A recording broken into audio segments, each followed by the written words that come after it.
I'm so passionate about people stepping into their purpose. Yeah. Because so many people are attached to you stepping in your purpose. So if you don't step in it, they don't step in it. If they don't step in it, if they don't step in it, if they don't step in it. Wow. And that's how you get broken, unhealthy communities. Because people aren't stepping in their purpose. Wow.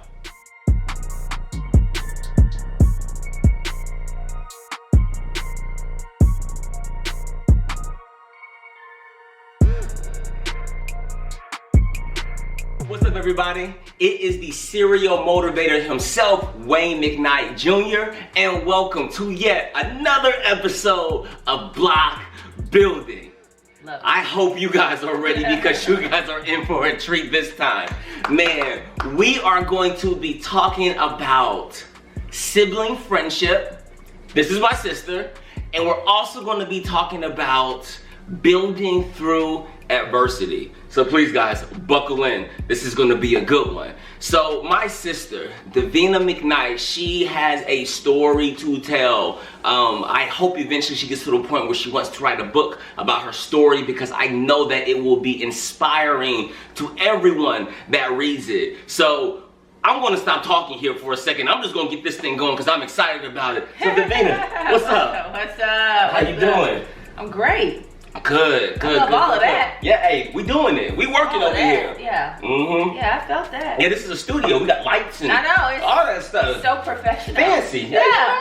How far we've come. Building blocks, baby. This is building, you know? It's processes and steps, man. Absolutely. So, listen, let's get into sibling friendship for a second and what that looks like. And I know I brought this topic up to you because it was interesting to me. Mm-hmm.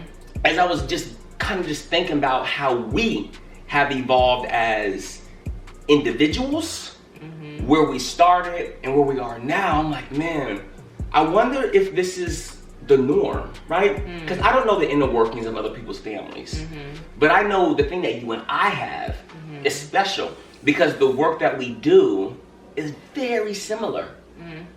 We might have a different audience, but we want the same thing mm-hmm. from people. So before I give my thoughts, how has this sibling friendship been for mm-hmm. you? And how do you think we got to this point? Mm-hmm. The only way I really know how to describe it is how I describe all really important relationships that I'm in outside of, with mom and dad, right. is unexpected. When I think about the people in my life who are like my best friends or people who mean a lot to me now, I definitely wasn't, it wasn't a situation that I went into it and I tried to control it and force it. It just happened organically. Yeah. And I think when you are, what that speaks to is that when you are being yourself, you attract people to you that are for you to help you in the seasons to come in life. Yes. And so I do think what we have is rare because I know several people who are either trying to force relationships with their siblings because they're family, or they just don't have them. Yeah. And I think what is beautiful about our relationship is we're both able to show up just as we are. And so that's how I feel our relationship. It's so unexpected because we didn't start like this. We did, boy. We were not those kids. No, not at all. And I think most families, as siblings, there is a lot of fighting and arguing and disagreements when they're young, right? When we're young, because you're trying to figure life out. Who am I? Who is this person? Like all these things. But you're right. It was so unexpected. I never thought that there was going to be a day where I was going through something tough in my life, and I said to myself, I need to call Davina. Yeah, it's strange. And I think also it serves the people who are looking, we're 7 years apart. So that's another, we're not only siblings, but we were always in different phases of our lives at different times, which makes this even more unique. Because it's not like we're close in age, and like you experienced everything before I did.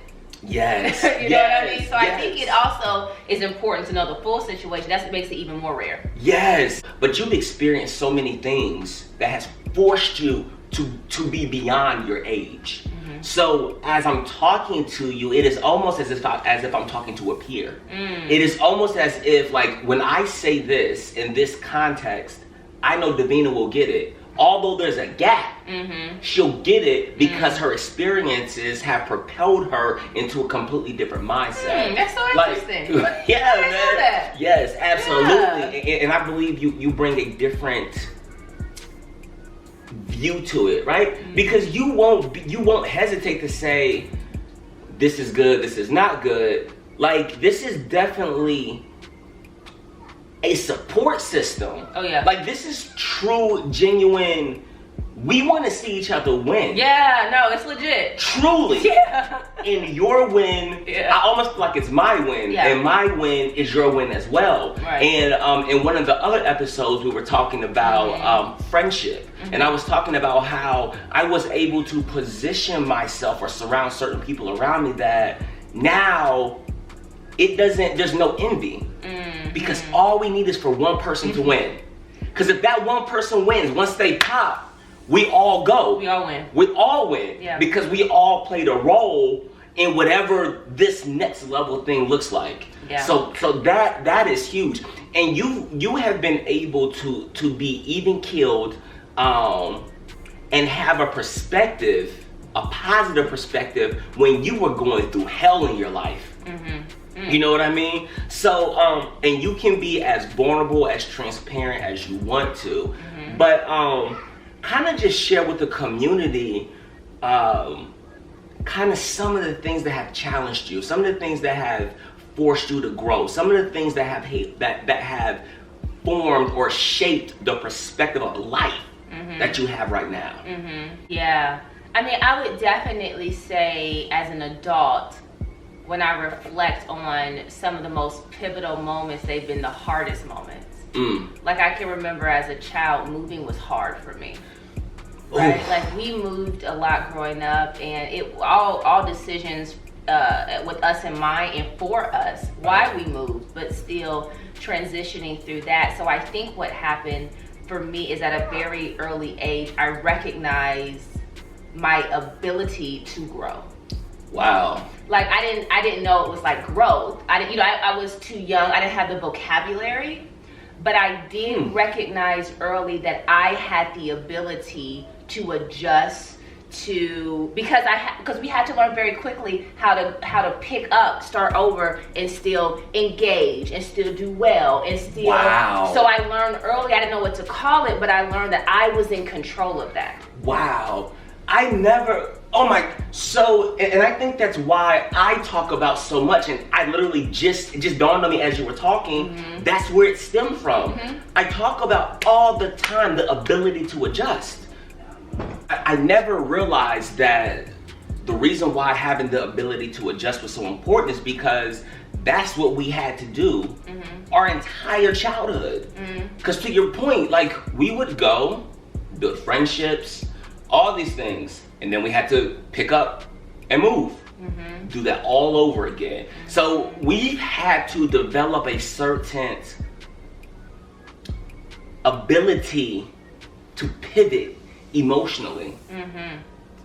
And that might speak to the reason why it is so easy for me to not have an emotion through separation, whether that's through friendship, relationship.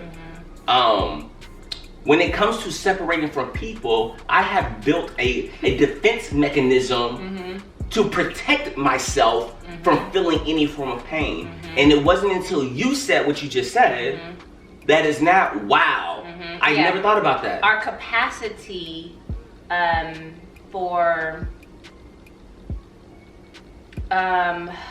it's like we have a very high capacity to have something or someone who means a lot in our life, if it's by choice, to decide not to engage with them anymore. We have a very high capacity for that. And so to understand, to connect with people that are going to bring value in a particular time frame. Because we knew that, all right, based off past experiences, I might not be here long. I might not be here long. So, with that being said, if you and I are going to be friends, we need to do it. We need to get to it. Right? Because I got like a 3-4 year span with you. And then that's it. And that's why I think as an adult now, when it can work in your favor, And then it can work against you when you talk about the defenses, because growing up as a teenager, you know, I think it's important to say once we got to a certain age, we were pretty, you know, I've been in Atlanta. Stable. Stable. So I've been in Atlanta, you know, through high school, you know, and I went to college for that year, and then I built a you know, community here myself. Yeah. So Atlanta feels, if I had to call something like home for now, definitely my adult years. Yeah. Were in Atlanta. Absolutely. But what happened once we finally really got settled and I was a teenager, my reaction to rejection was to, I don't need you around anyway. And it was easy.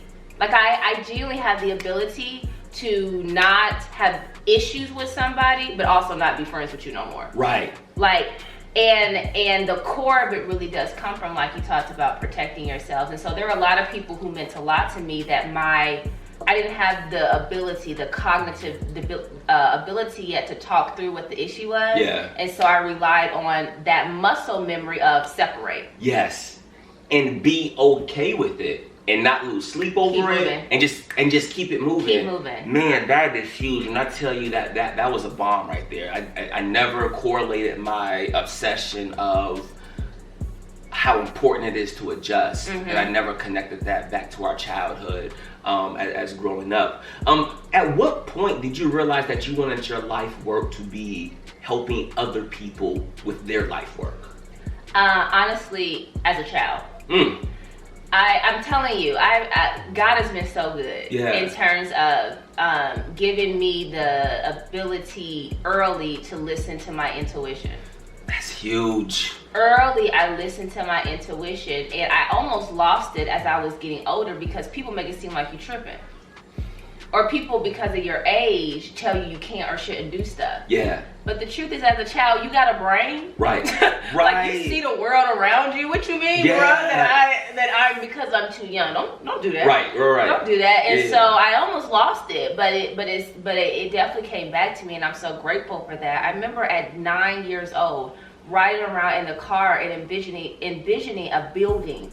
And again, I didn't have these words, right? But I'll describe to you kind of what it was.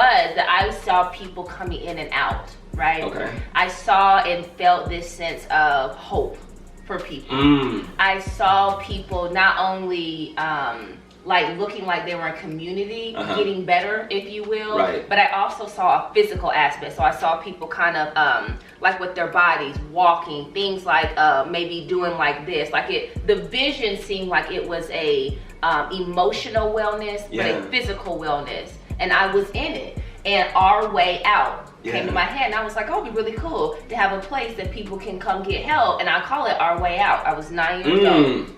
I was 9 years old. Wow. So I've always had the desire to want to help people because I'm fascinated about why we do what we do.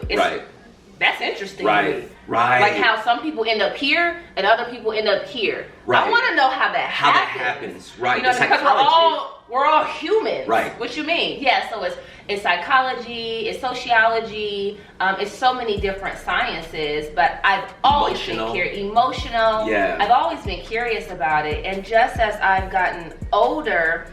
I was in retail. I've been in sales, and I had like a career per se. That's what I say it was, and. Always the goal was to get to a leadership position. Right. Because I always wanted to invest in other people. Like I've always been curious about the process. Yes. And so that became it. Anything I did at school, I was up front. Yeah. And so built certain muscles like public speaking, which is, I know, one of my strongest suits now. Yeah. Because I have an ability to connect with the audience, but I've been doing this since I was a kid. Did anyone tell you that? Or did you just naturally know? And I'm talking about specifically as far as public speaking and having the ability to connect. Did you always know that? Because I have an interesting take on it. I think I did. Okay. I don't think I knew to say it was a strength. But I think I knew from when I think about purpose and like divine things that are for you and things like that, I think they are just things that we love genuinely doing. Yeah. And then as we get older, they fit into like either a profession or something that we can give back or we can teach others. But I think at the core of it is we love doing it. Yeah. I just love to speak to people. Right. I love to have the ability to make people feel a different way based off what I said. Yeah. I loved it. Yeah. So I think I did, but as I got older, people say, oh, you're really good at speaking. Oh, I really pay attention to you. You know, like, so people begin to give me the words. There you go. But I think I always knew that it was something I loved to do and then grew to know, oh, this is a strength. So that's important to understand, because I think, because to be honest with you, I didn't understand my ability to speak and my ability to connect was a gift until maybe, I don't know, 5 years ago. Yeah. And again, that's so interesting, right? Yeah. I had no idea. I was just operating underneath the assumption that everyone talks and connects that way because we grew up around it. We saw dad do it all the time, even to this day. We saw mom do it all the time, even to this day. Both of their professions were helping other people get better. Right? But for some reason, again, so now we're talking about intuition, right? And becoming aware, you picked up on that early. In my adulthood, I'm just now realizing and understanding my gift.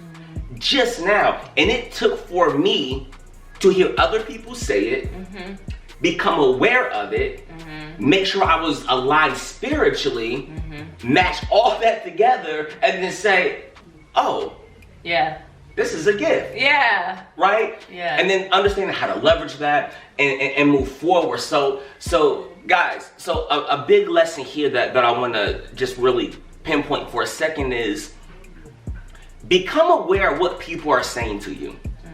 Become aware of what you are hearing continuously over and over and over again.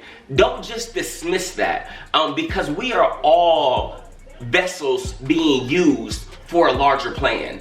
And I believe that God uses other people to communicate to us, to give us a clue or an idea of which path and trajectory that we're supposed to be going. So as people speak to you in a positive way of things that you're good at, pay attention to that. And if you hear that several times over and over again, give that some thought. Because that is your superpower. And then once you realize and understand what your superpower is, you then can inject that into your framework and you can understand how to help people improve their lives or really just serve and put things in this earth that we need that are missing. So I think that's big. Understanding your superpower and paying attention to how people are reacting to you and the things that they're saying. Having the awareness, processing, and then leveraging. Yeah, I mean, it'll carry you. Yeah. And it's also the thing, I think, notice what people are saying to you repeatedly. I tell my clients that I work with in coaching all the time, you do reflection, write down, because you're going to see patterns, because sometimes you're not paying attention, right? Yes. So I think that's an important part of it too, but I think also recognizing the thing that is, for me, when I would speak, it would get me in rooms and in opportunities and at tables I wasn't qualified.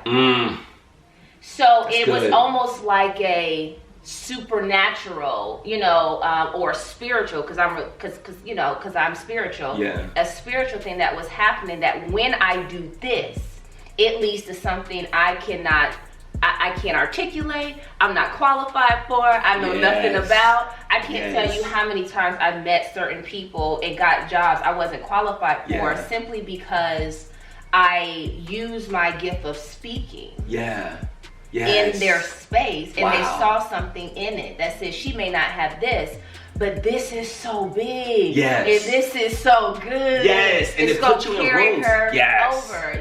So I think that's another indicator of something I'm so passionate about people stepping into their purpose. Because so many people are attached to you stepping in your purpose. So if you don't step in it, they don't step in it. If they don't step in it, if they don't step in it, if they don't step in it. And that's how you get broken, unhealthy communities. Because people aren't stepping in their purpose. I'm real passionate about it. So the broken community comes from an individual's inability to step into what they're supposed to do. Us. Wow. So we are the key to the healthy community. Us. As long as we're willing to do the thing that we need to do and face, it is for the greater good, which means that uncomfortable thing that you need to face and you don't do it is a selfish motive. That's why I think the quote, or not, I don't know if it's a quote, but when people say it's bigger than me, that's what it means. Yeah. Right? That like, I don't want to, but because there are other people depending on me. Yeah. It's bigger than me. I gotta do it. Gotta do it. And within that, within that field of selflessness, and stepping into something that you don't want to step into, getting on the other side of that, not only does it improve the community, it improves you as an individual, which is why the community improved in the first place. Right. Because the community didn't change, right. You changed. And because you changed, you are now bringing a different level of servanthood to the community that it needs. Because if you don't give that level, the community starts to break. It is that growth, that development that you got going through that uncomfortable situation that then binds it back together. And as individuals linked together, if that is a philosophy that we are operating out of, that is a community that changes the world. That's big.